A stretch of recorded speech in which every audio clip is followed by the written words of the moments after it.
दोस्तों, आप सुन रहे हैं क्रेडोनियन टॉक। मैं Sangeeta Srivastava, Credo World School Dhanbad की हिंदी विभाग अध्यक्ष आप सबों का वंदन करती हूँ, अभिनंदन करती हूँ।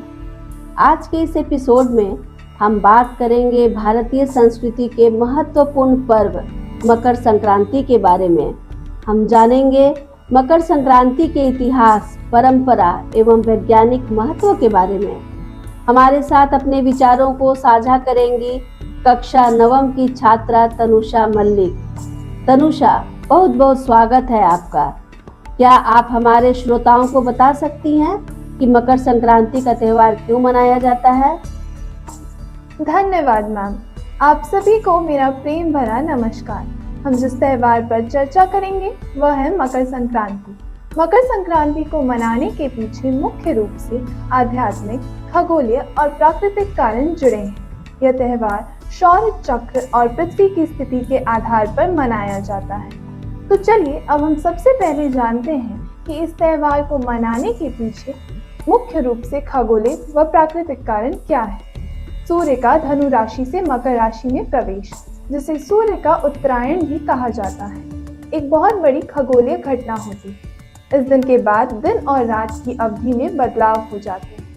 वैज्ञानिक दृष्टिकोण से मकर संक्रांति के समय सर्दी और बसंत का संधिकाल होता है। रबी की फसल की कटाई के कारण यह त्यौहार प्राकृतिक चक्र के साथ साथ कृषि आधारित समाज की समृद्धि का उत्सव है। मकर संक्रांति के समय रबी की फसल की कटाई होती है। किसानों की मेहनत एवं नए फसलों के स्वागत के उद्देश्य से हमारे पूर्वजों ने इस खूबसूरत त्यौहार की परंपरा की शुरुआत की, ताकि हम अपने जीवन में कर्मों की शुद्धि और धर्म के मार्ग पर चलते हुए जीवन में सकारात्मक बदलाव कर सकें। नई फसलों को चूड़ा, चावल, गुड़ इत्यादि के रूप में ग्रहण करने से फसलों व किसानों के प्रति हमारे अटूट संबंधों को यह पर्व दिखाता है। तमिलनाडु में इसे पोंगल के नाम से जाना जाता है, तो आंध्र प्रदेश, केरला और कर्नाटक में इसे संक्रांति के नाम से जाना जाता है। उत्तर प्रदेश और बिहार में इसे खिचड़ी के नाम से भी जाना जाता है। वाह, अच्छी जानकारी दी आपने। तनुषा, आपने बताया कि संक्रांति मनाने के पीछे खगोलीय एवं प्राकृतिक कारण है। इसे मनाने के पीछे आध्यात्मिक और पौराणिक कथाएं भी हैं क्या? हाँ, बिल्कुल है। मैं कुछ आध्यात्मिक महत्व बताती हूँ। कहा जाता है भगवान सूर्य और उनके पुत्र शनि के बीच संबंध कुछ अच्छे नहीं थे। इस दिन भगवान सूर्य पहली बार अपने पुत्र शनि से मिलने गए। यह त्यौहार पिता पुत्रों के संबंध में मधुरता का प्रतीक है। दूसरी मान्यता के अनुसार यह भी कहा जाता है कि इस दिन भगवान विष्णु ने असुरों का वध कर उनके सिरों को मंदार पर्वत के नीचे दबा दिया था। यह पर्व धर्म की विजय और अधर्म के विनाश का प्रतीक है। एक अन्य कथा के अनुसार यह भी कहा जाता है कि राजा भागीरथ ने अपने पूर्वजों के उद्धार के लिए कठोर तपस्या की थी, जिसके फलस्वरूप मां गंगा पृथ्वी पर अवतरित हुई। मकर संक्रांति का त्यौहार मोक्ष का प्रतीक है। मकर संक्रांति का यह पवित्र त्यौहार चूड़ा, तिल, गुड़, खिचड़ी आदि व्यंजनों के लिए भी प्रसिद्ध है। एक पौराणिक कथा के अनुसार भगवान शिव ने माता पार्वती को तिल और गुड़ का प्रसाद दिया था, जो मधुरता और शुद्धता का प्रतीक है। हमारी खूबसूरत परंपरा के रूप में यह त्यौहार हमें मीठा बोलना तथा प्रेम पूर्वक व्यवहार करने का संदेश देता है। इतनी रोचक कथाएं सुनकर हमारे श्रोतागण भी आनंदमय हो गए होंगे। आपको इस त्यौहार पर क्या करना अच्छा लगता है? मुझे पतंग उड़ाना अच्छा लगता है।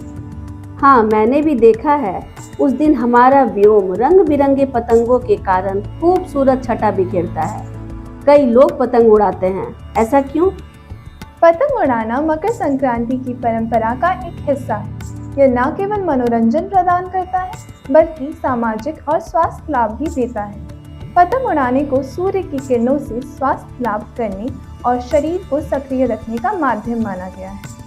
गुजरात में पतंगबाजी का प्रचलन शताब्दियों पुराना है। माना जाता है कि संक्रांति पर पतंग उड़ाने की परंपरा गुजरात और राजस्थान से शुरू हुई थी। उत्तरायण के नाम से पतंग उत्सव यहाँ मनाया जाता है।